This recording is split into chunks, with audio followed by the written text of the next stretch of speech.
Jack and I first met in a really high-class poker room. Oh yeah, that very was pure upscale. pure, the most upscale. Upscale. Oh yes, of only Top notch. only the best for Jack and I. Well, anyways, so we obviously both like to gamble a little bit. Just a little bit. Just a little bit. But when it comes to your customer service, you never gamble. No. That's always. A great tagline. I like that. Exactly. Never exactly. Our customers are always royal flushes. There you go. Always royal flushes. Not even straight. Not royal even... flush. Always. Always. Yes. There you go. In spades. There you go. The highest one. You got it. Welcome back to Texas Tea with Eastwood Energy Group. I'm Roger Dupre, and on this podcast, we will talk to local businesses and get the tea on how they've come about, what makes them successful. I'm here with Jack Chan, the infamous Twin Dragons brother of Budget Restaurant Supply. Real quick, how did that nickname come about? Well, me and my brother Tom Chan, we are twins. Yes, I've noticed that. We're identical twins and just a little Asian flair. You know, Asians like dragons. So we've always been known as the Twin Dragons. Okay, I got you. So pretty much there's no other story aside from you just love dragons. No, there's not. I was really hoping there was something more elaborate, but okay. Maybe later we could. No. Okay, there's an inside story, but we won't talk about it here. Okay, great. So 1982 is when Budget Restaurant Supply started. Yes. So what made the Chan family decide Restaurant Supply? My dad, before Budget Restaurant Supply in 82, we came to Houston in 1969. He's an electrician by trade, electrical.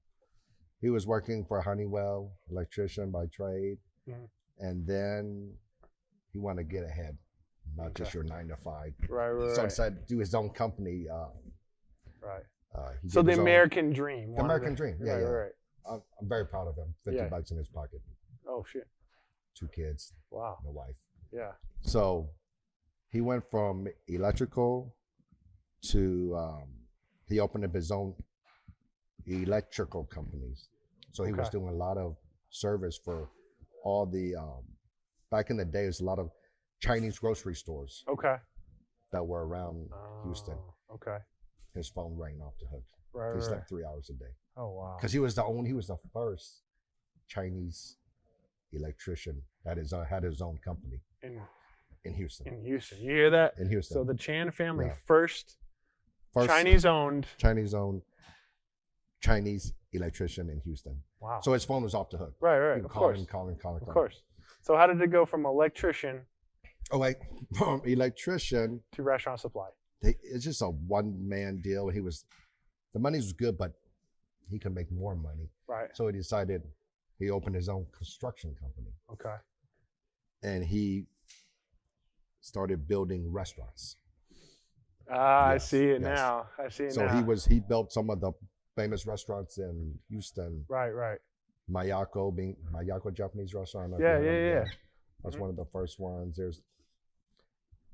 I can't name them because that was 30-some years ago. Yeah. So I can't quite remember, but so that's he was still doing, a pretty big name right there, Mayako. Yeah. So he was doing that for a while, and the money was good. He was doing it very well, and then it started getting a little bit harder and harder. People coming over and just doing really cheap stuff and charging too cheap. Okay. So he goes, what does every restaurant need? Restaurant supplies. Right. Of course.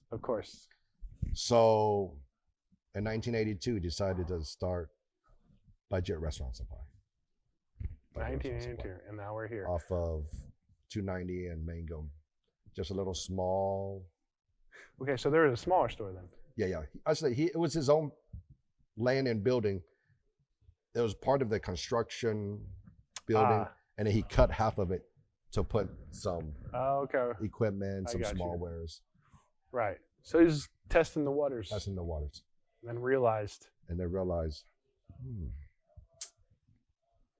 there's a little niche here. When did you guys come over to? So this store is right off of 8 and. This is Beltway 8 and Beach Nut. Beach Nut.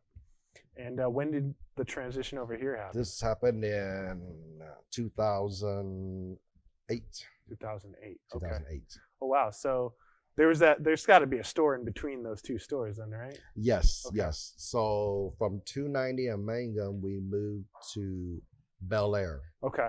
Chinatown back then. Yes. It was very small back then, very small Chinatown. But we moved there into a little small.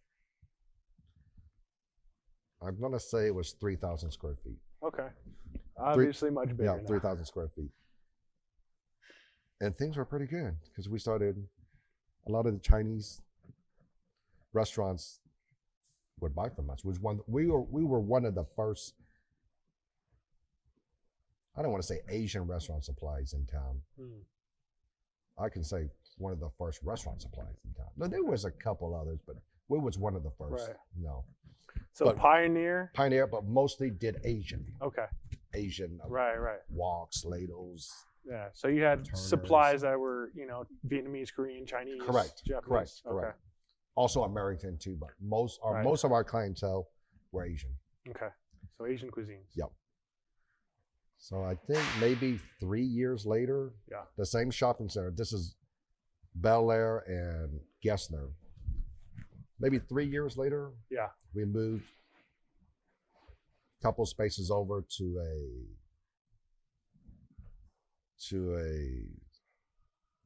7,000 square feet. Okay.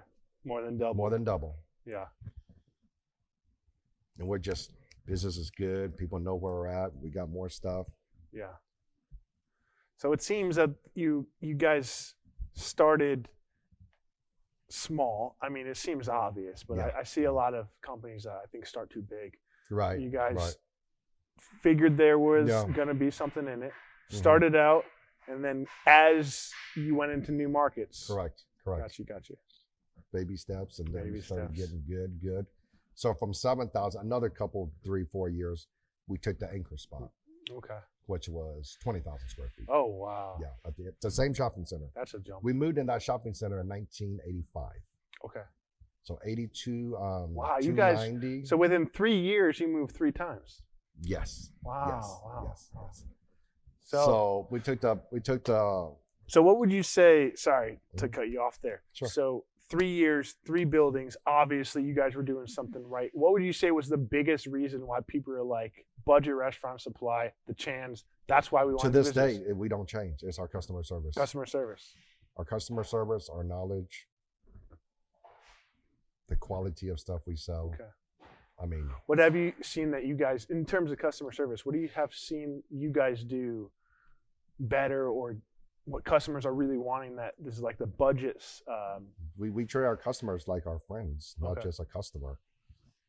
And whatever knowledge we give them, whatever their information they want, we give them. So you give everything without expectation. That's right. And it's like as if a neighbor. Yeah, just like. Or if I came over. When your best friend Roger. There you go. There you go. When each of the brothers have their own customers. Okay. And when our customers come, like my customers. Yeah. They don't just come in and say, "Hey, Jack, give me a griddle." It's like, "How's the family? Right. What are you doing this weekend? Yeah.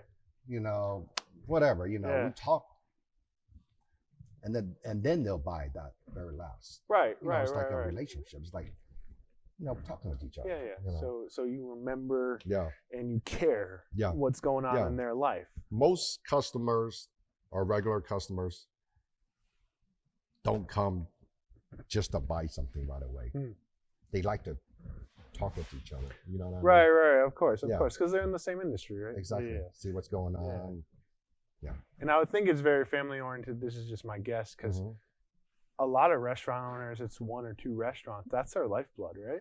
Correct. Yeah. So that's their family, the whole thing. That's it. That's cool, man. And now we're doing some that have quite a few. Some have 4, 5, 6 restaurants. Yeah. mini chains or what you call it. Yeah. Speaking of that, multiple location restaurants, like let's say Chewy's one of your customers. Chewy's is not. Okay. No. Oh, like Mambo's. Okay, Mambo's. That's right. Mm-hmm. So Mambo's, how did you start out with them when they started out, or how did they come about? How did a bigger chain like that come into you as a client? Like, what was the reason they were like, oh my gosh, Jack's the guy? Well, or your brother Tom, I don't know. For Mambo's, I have to give little brother David credit on Oh, okay. The lesser known brother David. Yeah. But him and David are okay. our friends. So still relationship, even in the biggest, even in the bigger customers. But also, when they first come in, and we don't know them, mm-hmm. I mean, you greet your customers. Hey, how you doing? Need some help? Right. Smile and right. help them. They feel good. You know what I mean? It's not like. So you never get comfortable with the clientele you have. Regardless of who it is, you treat them just the same. Exactly right. Gotcha. I've even had a customer say, you should write a book about your customer service because no one has it like y'all do. I'd read it. When he told me that, I was pretty proud. I was like, yeah, of course. Not bad. That's great. I like that. Yeah. It would be, well, first of all, it'd be tough for you to write it and tough for me to read it because we're both illiterate.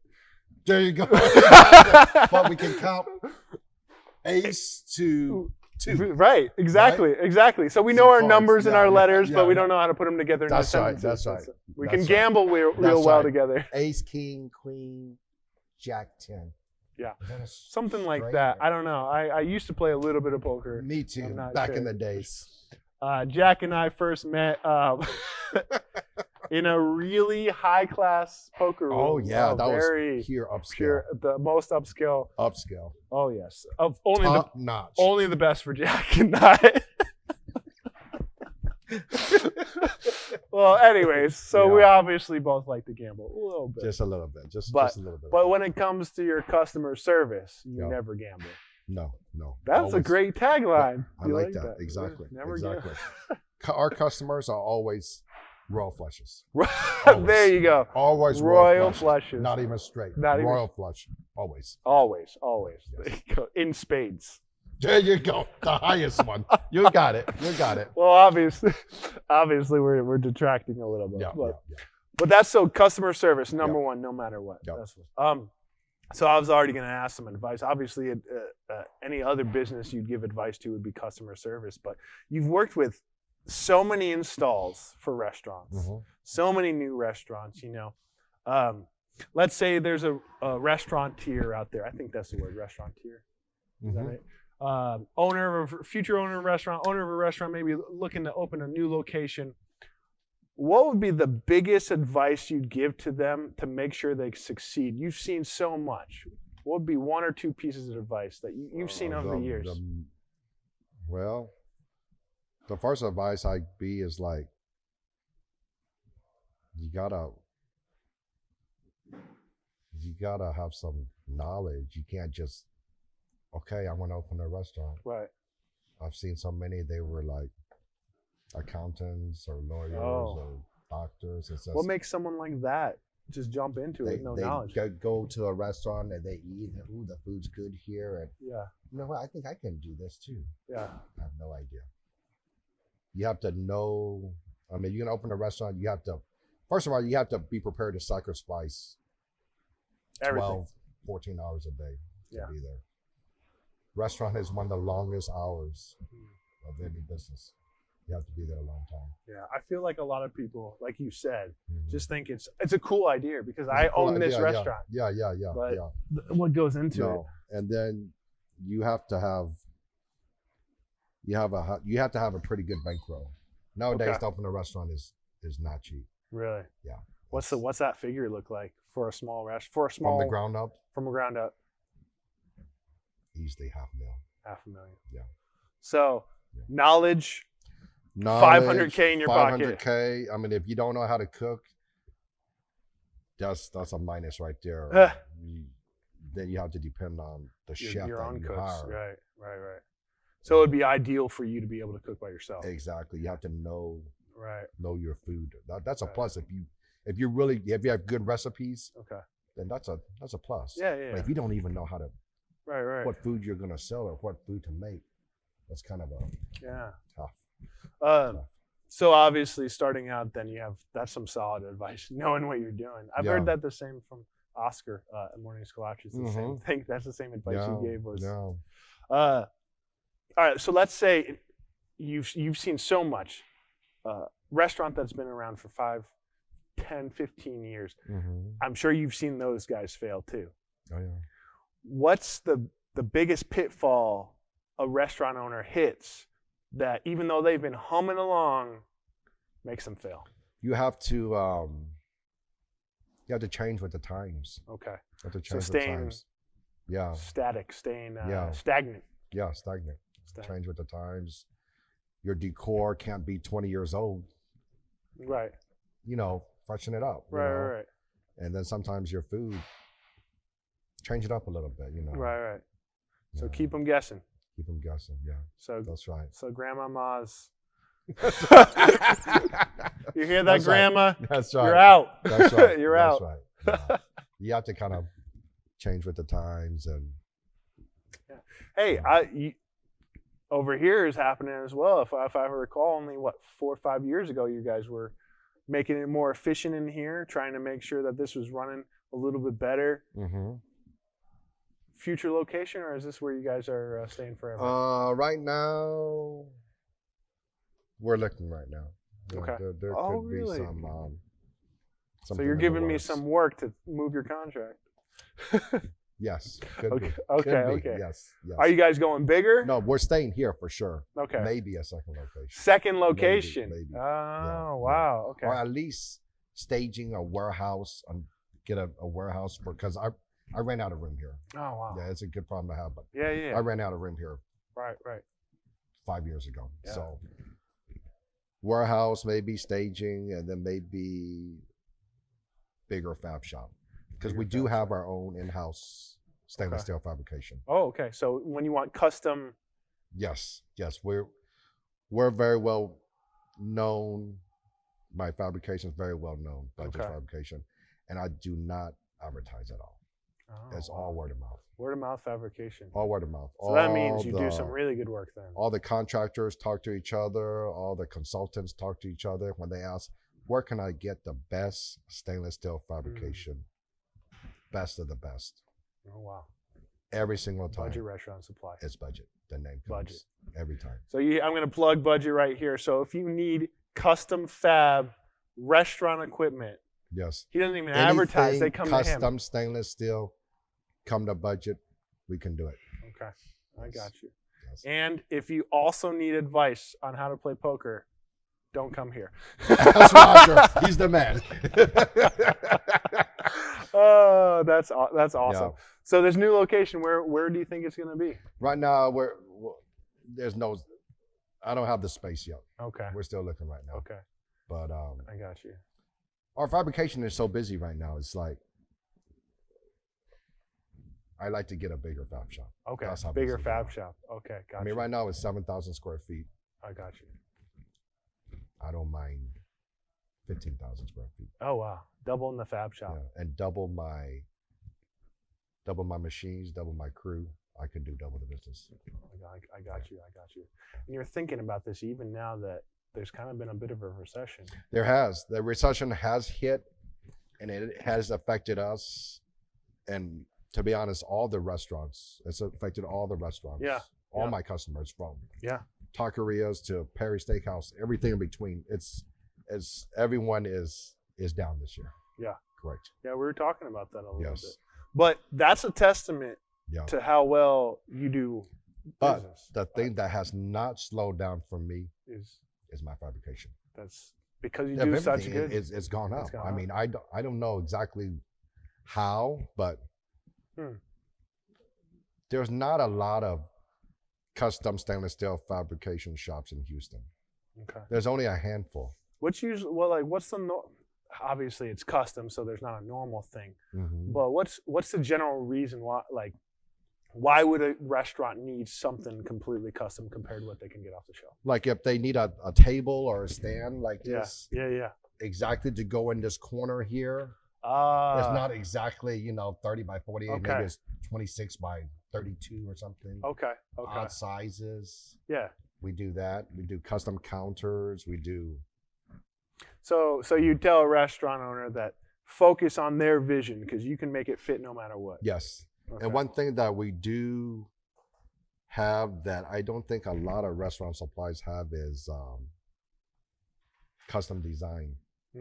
Brother David does custom design, and Right. we do CAD drawings. Oh wow. Okay. Yeah, we do custom drawings. So as you're well. working with them directly. Yes. So if you have a restaurant, you come over, give us the idea. We can help you design it, lay it out, and custom draw it out. Oh wow. Yeah. So this is really a one-stop shop. It's a really. one-stop shop. There's the only thing we don't sell is the food. That's Maybe you should start.